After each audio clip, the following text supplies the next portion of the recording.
অখিল গগৈ ডাঙৰীয়াৰ ওপৰত আস্থা আৰু বিশ্বাস ৰাখিছিল, যিটো বিশ্বাসত তেওঁলোক ওলাই আহিছিল, সেই বিশ্বাসটো তেওঁলোকৰ ভংগ হৈছে, আশাহত হৈছে। তেওঁলোক টিকেটটো ঘোষণা কৰিছে, প্ৰাৰ্থিত্ব ঘোষণা কৰিছে, কৰাৰ পিছত আমি উৎফুল্লিত হৈ পৰিছিলোঁ নাওবৈচাত।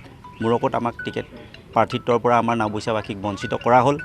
এতিয়া সকলোৱে কৈ আছে, আজি ৰাতিপুৱা ঘুণাসুঁতিৰ পৰা সোৱণশিৰি ZPC এলেকাৰ পৰা মানুহ আহিছে, কৈছে 2 বিঘা মাটি বেছি হ'লেও আপোনাক পইচা দিম, আপুনি নিৰ্দলীয় খেলিব লাগে।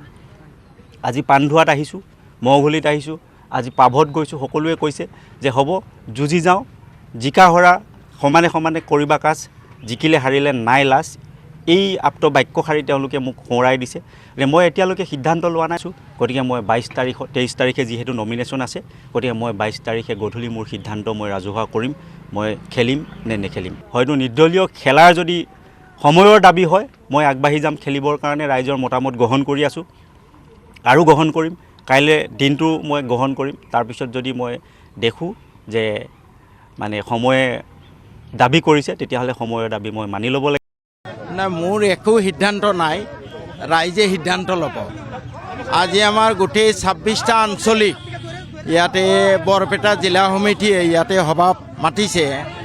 26টা আঞ্চলিক মিলি যদি সিদ্ধান্ত লয় মই ইলেকশ্যন খেলিব লাগে, মই ইলেকশ্যন খেলিম। যদি 26টা আঞ্চলিকে কয় যিহেতু মোৰ টিকেটটো হোৱা নাই, যদি ৰাইজে কয় ইলেকশ্যন খেলিব নালাগে, মই নেখেলোঁ।